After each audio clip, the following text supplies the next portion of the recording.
ایسی باتیں تب کی جاتی ہیں جب کوئی ثبوت بھی ہوتا ہے. کیا اس نیکسس کے حوالے سے, گٹھ جوڑ کے حوالے سے کوئی ثبوت بھی ہیں حکومت کے پاس؟ جی عظمیٰ, بالکل ایمپل ایویڈنس موجود ہے, ارریفیوٹیبل ایویڈنس موجود ہے. فی الوقت میں آپ کو یہ بتا سکتا ہوں, میں نے کل بھی ذکر کیا کہ ایک برنر فون ہے, وہ ملا ہے, اور اس میں جو نمبرز ٹریسنگ ہوئی ہے وہ اس سے رابطہ جو ہے وہ ظاہری طور پہ پتہ چلتا ہے. کس سے ملا ہے؟ مزید تفتیش جو کی جا رہی ہے ڈیپٹی, جی بالکل, جنرل ریٹائرڈ فائز صاحب سے اور عمران خان صاحب سے جو رابطے تھے جو آپس میں ان کے, اور جس طرح منصوبہ بندی کی جاتی تھی ان تمام تر ایشوز پہ اور پارٹی کو چلانے کے اوپر بھی, تو وہ تمام تر رابطہ جو ہے 9 مئی کے بعد بھی قائم رہا اور اپنی اریسٹ تک جو ہے ان کی قائم تھا. فون کس سے برآمد ہوا؟ فون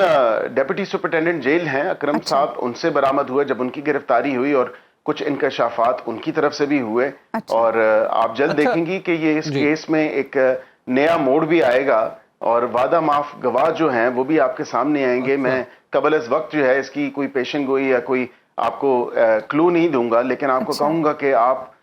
سٹ ٹائٹ, ریلیکس اینڈ انجوائے. اچھا یہ بتائیے گا کہ اب تک یہ جو آپ نے ابھی یہ جو 9 مئی والا معاملہ ہے, یہ آپ پی ایم ایل این ہی کہہ رہی ہے کہ جنرل فیض حمید کے سے جو تفتیش ہوگی وہ الٹیمیٹلی 9 مئی کی طرف لیڈ کرے گی. تو دوسری بات مجھے بتائیے گا کہ کیا عمران خان صاحب کے اور فیض حمید صاحب کے نیکسس کو ثابت کرنے کے لیے ڈپٹی سپرنٹینڈنٹ کا فون کافی ہوگا؟ آپ تو خود وکیل ہیں.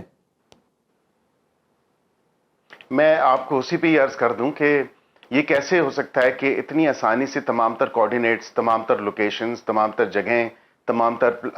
پلاننگ جو کی گئی تھی 9 مئی کے حوالے سے, وہ ایسے تو نہیں ہو سکتا. مطلب عام ایک کسی بھی سیاسی جماعت کے لیڈر کو اٹھا کے دیکھیں, اس کو تو نہیں پتا کہ آپ نے جی ایچ کیو یا جو شہداء کے مجسمے ہیں یا ان کی آرامگاہیں ہیں یا دیگر سیکیورٹی انسٹالیشنز ہیں, وہ آپ اپنے پورے لوگوں کو کس طرح جو ہے وہاں پہ لے جائے. یہ ظاہری بات ہے, اس کی پرائر ایکسرسائز ہوتی ہے, کوئی پلاننگ ہوتی ہے, کوئی پری میڈیٹیشن ہوتی ہے. یہ تمام تر وہ چیزیں ہیں جو بڑی انٹرسٹنگ ہیں, کیونکہ اس سے پہلے تو ہم نے نہیں دیکھا کہ جی ایچ کیو پہ کبھی کسی سیاسی جماعت نے حملہ کیا ہو, یا کسی سیکیورٹی انسٹالیشن کے اوپر جو ہے, یا حساس ادارے کے دفتر کے اوپر, یا ان کی کسی ایسی جگہ پہ کیا گیا ہو حملہ. تو یہ ڈیفینیٹلی جب ایک شے ملی, اور شے تو یہی ملی کہ آپ ایسے کر لیں تو شاید جو ہے ہم اپنے ایسے عزائم اور مقاصد میں کامیاب ہو جائیں, جو جس کا ایک 10 سالہ پلان کا بھی میں نے ذکر کیا کہ اس میں شاید کامیابی مل جاتی. بیرسٹر صاحب, ایسا نہیں لگتا کہ جیسے جیسے جسٹس قاضی فائز عیسیٰ کی رخصتی کا دن قریب آتا جا رہا ہے, ویسے ویسے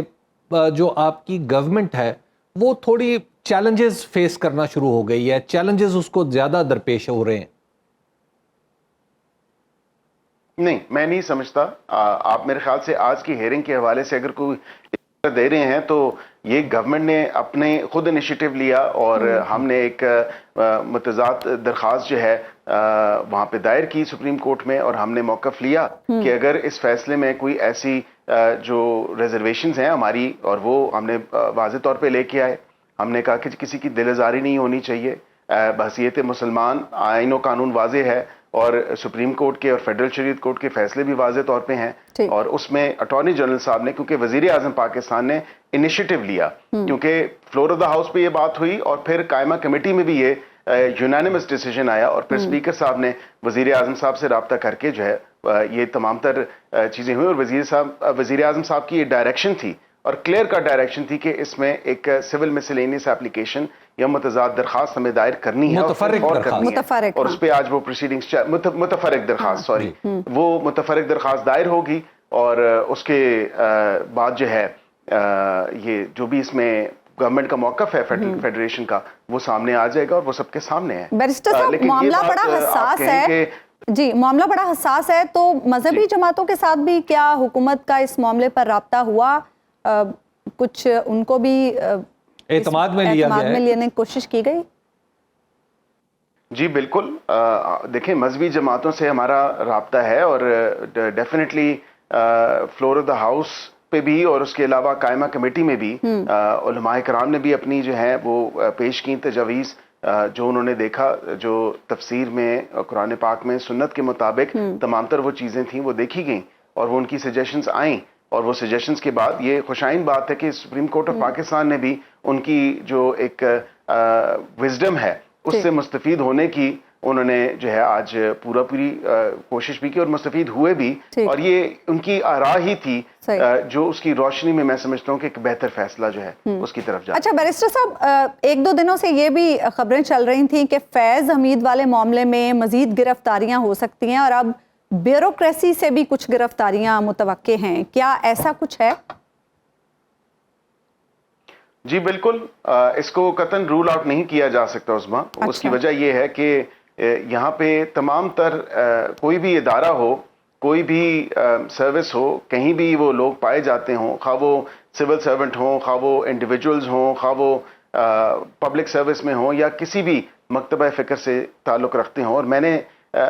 جو لفظ میں نے استعمال کیا تھا اپنی پریس کانفرنس میں وہ یہ کہا تھا کہ کسی بھی انسٹیٹیوشن سے ہوں، کسی بھی آرگنائزیشن سے ہوں، کسی بھی مکتبہ فکر سے ہوں اور کہیں سے بھی ہوں، وہ تمام تر لوگ they will be brought to justice.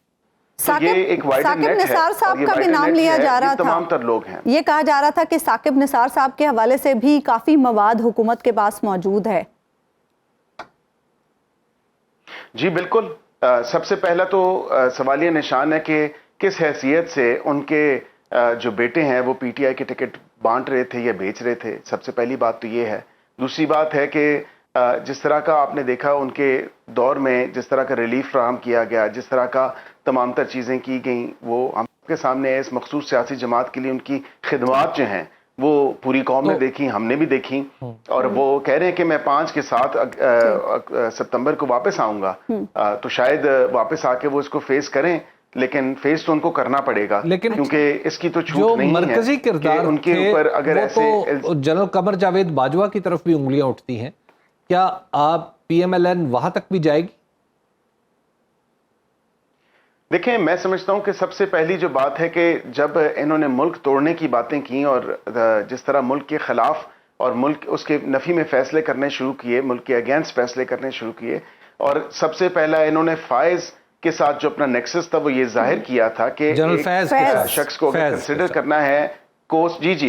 General فیض کا میں آپ کو اگر بتا دوں کہ انہوں نے کہا تھا کہ یہ ان کو کور اگر کرنی ہے تو اسی کو آئی ایس آئی کو ہیڈ کور ڈکلیئر کر دیا جائے، یہ سب سے پہلی بات تھی۔ اور ادھر سے پھر آپ نے دیکھا کہ اس نیکسس کو سب سے پہلے توڑنے والے جنرل قمر جاوید باجوہ تھے۔ انہوں نے کہا کہ جی یہ نہیں ہو سکتا، اگر آپ کی خواہش ہے ان کو آرمی چیف بنانا ہے تو پھر ان کو کور کرنی پڑے گی۔ انہوں نے کہا ایسا نہیں ہو سکتا کہ اس آئی ایس آئی کو ہی ہم کور ڈکلیئر کر دیں۔ تو یہ تو حالات ہیں ان کے، اور اس طرح یہ چاہتے تھے کہ تمام تر پلان جو ان کا تھا 10 سالہ اور پھر پریزیڈنشل سسٹم، تو وہ اسی طرح ہی پاسبل ہو سکتا ہے، یعنی باجوہ صاحب اس لسٹ میں شامل نہیں ہیں۔ بہت بہت شکریہ بیرسٹر عقیل ملک صاحب، آپ ہمارے ساتھ موجود تھے۔ ایک بریک ہم لیں گے ناظرین، بریک کے بعد واپس آئیں گے تو گفتگو کے سلسلے کو آگے بڑھائیں گے۔